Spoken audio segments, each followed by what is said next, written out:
On the morning of June 16, 1976, between 10,000 and 20,000 students walked from their schools to the Orlando Stadium to march against the use of Afrikaans as a medium of instruction. When the police opened fire, one of the students shot was 12-year-old Hector Pieterson. We took a trip to the Hector Pieterson Memorial, situated in Soweto, Orlando West, a site that commemorates the role of the students in the struggle against apartheid.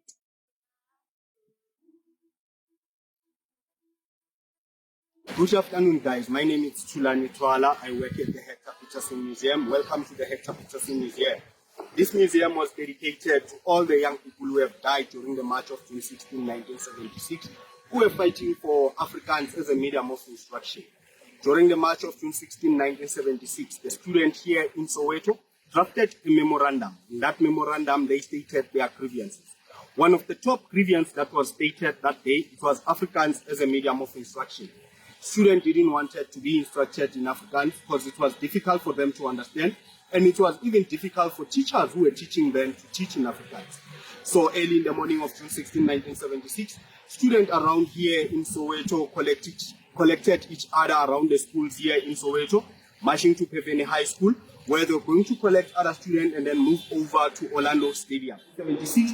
So these young fellows, they wanted those students that the student that has been arrested can be released so that they can come and assist them in fighting against the use of Afrikaans as a medium of instruction. Over here, it tells us the story of the confrontation between the police and the student. This is when the police started confronting these young people, but the students showed the police that we are not here to fight you, but we are here peacefully. What we want a proper education. As you can see, some of them are raising a peace sign as a symbol of showing that they are not there to fight with anyone. On their way to Pevene High School, they were approached by the police a number of times, but they tried by all means not to provoke them. The only way for them not to provoke the police was for them to change the route that they were intending to use. When they got to the street here, which is Muyama Street, up there is a stop sign. In that stop sign, it's Vilakazi Street. So when they were at corner Muyama and Vilakazi, they were again approached by the police, but this time they were instructed that they will have to go back to their schools within 5 minutes, of which it was not going to be easier for them. So what they did, they started singing their revolutionary song. There's a symbol of showing that they are not there to fight with anyone. As they were singing, one of the police decided to release a dog to the student. Students were afraid of the dog, but there were those students who became very brave enough. They stoned the dog to death. And they dragged the dog between the police and the students, started collecting newspapers so that they could ban the dog. When they were trying to ban the dog, there was a warning shot that was fired. After that shot, more shots followed. One of those shots got a young boy by the name of Hector Pieterson, who was only 12 years of age when he was shot at corner Muyema and Vilakazi Street. He became the first youngest student to be shot during the March of June 16, 1976. However, he was not the first victim of the Soweto uprising. The first person that was shot during the Soweto uprising, his name is Hastings Ndlovu, and he was shot at Kumalo Street. He did not become famous like Hector Pieterson because where he was shot, there was no media.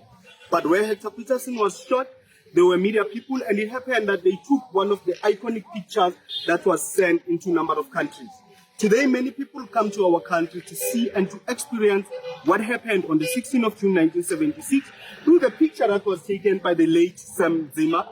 Here is Hastings Ndlovu, the first victim of the Soweto uprising. This is the only picture that the family had to showcase who was Hastings Ndlovu. And here it's Mbuyisa Makubu, the guy who's carrying Hector Pieterson. He's the one that who left the country after the March of June 16, 1976 because he was harassed by the police. So he had to leave the country, went to Botswana. From Botswana, he got a scholarship and he was sent to Nigeria. And this is one of the iconic pictures that was taken by the late Sam Zima, the photographer, who was working for the World newspaper. In the picture, we have Antoinette Sitole, Mbuyisa Makubu, and Hector Pieterson. These are some of the guns that were used by the military police and the police themselves to kill and to destroy young people during the March of June 16, 1976. When the police started shooting at the students amongst themselves with stones and also lead beams to protect themselves against the bullets that were shot at them. As you can see, the only weapon that they are having was stones. And this was the only shield that they had to protect themselves against the bullets.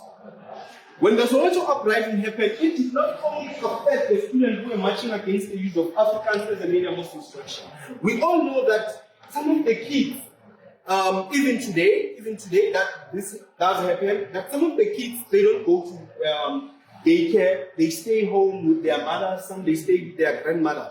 So it might happen that this young boy was also playing outside, not knowing what was happening, but when the police started shooting with the tear gas, the young boy had inhaled the tear gas. So we can say the March of June 16, 1976 did not only affect the students of Soweto, but it affected the whole community. I would say to all the young people in South Africa that they must come and see what happened on the 16th of June 1976. This is one of the important space for us as young people of today, not to forget what happened on the day. And remember, these young people fought for us. These young people made it a point that we get proper education, we get freedom. If it wasn't because of them, I don't think that we are going to be where we are today. So it is important for us to come around this space to remember all these young people who died on the 16th of June 1976.